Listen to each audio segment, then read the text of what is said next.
Out what Erin has for us with Farm Fresh Meats, y'all. And Erin is making a really good first impression with me because she's making one of my favorites, as many people in the studio already know, meatballs. Yeah, girl. So I am very excited. So everyone makes it pretty different. Kind of talk about what meat you put into your homemade meatballs. Okay.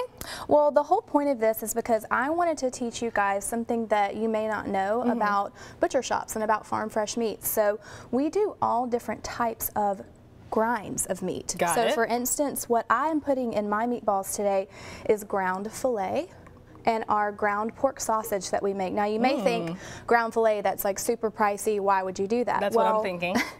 Tenderloins have this little tail piece that you cannot work with and you can't cut steaks out of. Once you have gotten to the whole tenderloin, you're left with a tail.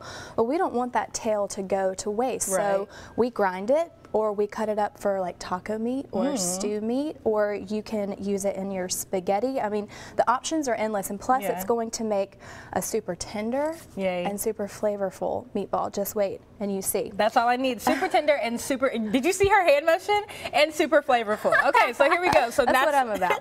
What else do you have in this mixture? So we talked about the meats, what else? Yeah, so for the purpose of TV, I went ahead and got this ready. It's beautiful. So I've got our ground filet, our ground pork sausage in here. Then I took some garlic that I chopped up really fine.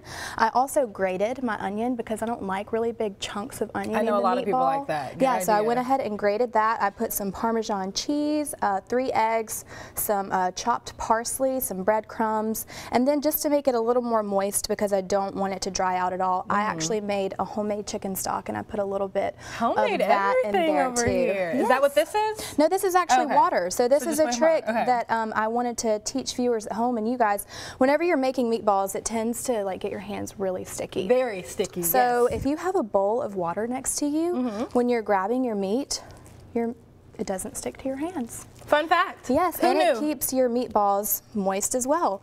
So what I'm doing is I'm just balling these meatballs into like golf ball size. Putting it in my Dutch oven here, and then once I've got it full, this is going to go into the oven at 350 degrees, and it's going to cook for like 30 to 35 minutes. Okay, not too long. Not too terribly long, and then in the second segment you'll see a homemade red Italian sauce that we're going to make that we're going to let those bathe in later. And that's a big thing because a lot of people, they can make these delicious meatballs, but if you have kind of like a tacky spaghetti-o kind of canned sauce on top of it, kind of ruins the whole meal. So I agree. I don't think that you should use a Prego or a ragu or anything like that for this, especially if you're using ground filet and ground pork sausage in your meatballs. So I like to use imported San Marzano tomatoes. Cento is my favorite brand. I'm using their whole tomatoes and their tomato puree as well as their breadcrumbs. And also, I forgot to tell you, I put a little bit of ricotta in our meatball mixture too. You can't go wrong with ricotta. I know, that's one of my favorite cheeses and it keeps it super moist. Yum. Okay, so we have this moist mixture that you're balling up, putting into this Dutch oven, so we will keep an eye on this all throughout the show. Of course, you know, I'll probably have about 5 or 6, and hopefully we'll have some for Joe to taste as well. Please, I want to try some that look so good. All right, get in the Christmas spirit this week by checking out a local concert. Details on Christmas Under the Oak. Back in the kitchen, things are smelling so good. Erin from Farm Fresh Meats is here. You always do an awesome job. Thanks, Joe. We're always excited when you're coming in because we know it's going to be so good. Well, I always try really hard to put on a big spread. You know, when you take that extra step, it kind of sets you apart from everybody else. Well, and that's, in a way, that's kind of what Farm Fresh Meats is all about. You guys have nothing but the best quality meats and quality customer service as well, a family tradition. Tell us a little bit about the business. Yeah, well, Farm Fresh Meats has been around for 43 years. This is my grandfather started the business. My dad and my Aunt Holly took over the business. They are passing the business along to me now. So I'm here just to kind of tell everybody about what Farm Fresh is as a whole and to introduce you to new things that you may not have seen before. So today I have brought some ground filet and ground pork sausage that we are putting into our meatballs. So talk to me a little bit about that, because when you go to the store or whatever, a lot of times people are just picking up ground chuck or whatever it is, and that's fine. But you guys have so many different options, like ground filet. That sounds amazing. Doesn't it? It does. So we do our own fresh ground turkey, regular ground pork. We do ground ground chuck, ground beef, ground filet, ground chicken, pretty much anything that you can think of. We have some people that come in that want ground ribeye to make extra fancy burgers. Oh, man. A lot of people that are on the keto diet, like a high fat, no carb diet. So we have some people that come in and get their own like 60% meat to 40% fat ratio grind for them, and we wrap everything in as little as half-pound packs for their freezer. That's great. I got to get on that keto diet. That thing sounds good. I mean, it looks pretty legit. It does. And you can get all the things that you need at Farm Fresh. Yes. Except I brought carbs today. You did bring carbs today. That's fine because it's going to be absolutely delicious. Tell me about the things we're working on over here. Okay. So we went ahead and made our meatballs. Those are in the oven cooking away. But I wanted to make an authentic red Italian sauce for them to kind of soak in. So what we've got here is I have taken 1 carrot that I peeled and then I grated with just a regular cheese grater, just so that way when we cook it here, then it kind of melts into the sauce and you're not left with big chunks of carrot. Right. I also did the same thing with half of an onion that's Which, in by the way, here. let me interject, it's real great for the kids too if you can hide that within the sauce. So that's a great tip right there. You better believe it. And it makes the sauce a little more sweet, you know, because I'm not using a pre-jarred, you know, for instance, Prego or Ragu or something like that. I have here just imported San Marzano, which are authentic Italian tomatoes. I have 1 can of just tomato sauce and another can of whole tomatoes that I kind of got my hands in there and broke up, so that way you still have some good chunks of tomato in there too. Once this has cooked down to the consistency where it's pretty nice and tender, by the way, I also have some really nice pieces of garlic in there too, then we will add the tomatoes in here and let that kind of simmer over time with maybe just a little bit of salt and pepper, because you don't want to put too terribly much in the sauce so you mask the flavor of your meatballs. This is all smelling and looking so good. I'm getting hungry this morning. So let's talk about the holiday season and Christmas coming up. And you mentioned all the things that Farm Fresh Meats has to offer. You guys can really help out when it comes to having family and friends over. This is our busiest time of year, along with Thanksgiving, just because we do have so many different things to offer. So prime rib is huge. Sure, absolutely. We also do dry aged prime rib. Ooh, that sounds So we good. have a big rack in our temperature and humidity controlled retail cooler where we have like 10 or 15 different whole rib roasts just dry aging right now. That was one of the things my grandparents always made at their house around Christmas time, was the prime rib. Prime rib, I mean, you can't go wrong at Christmas. And plus the dry aging process, if you're not familiar with it, what happens over that time is all of the moisture is kind of pulled out of the beef over like a 25 to 28 day period.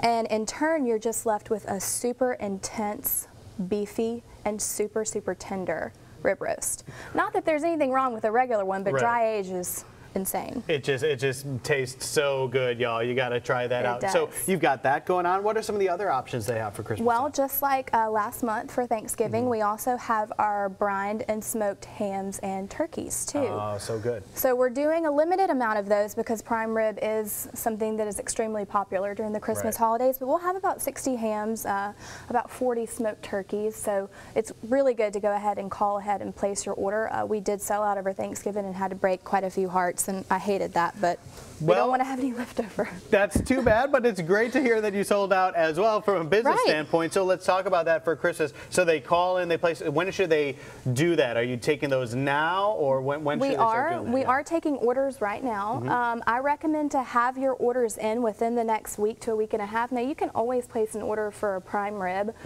You can even come in and get your prime rib the Saturday before Christmas if you want to. But for the turkeys and the hams especially, it's good to go ahead and get those orders in because, like I said, we've done a limited amount, so we're not going to have any left over, and they are excellent, and they make your holiday so super easy. You don't have to really do any cooking for the main course, you know?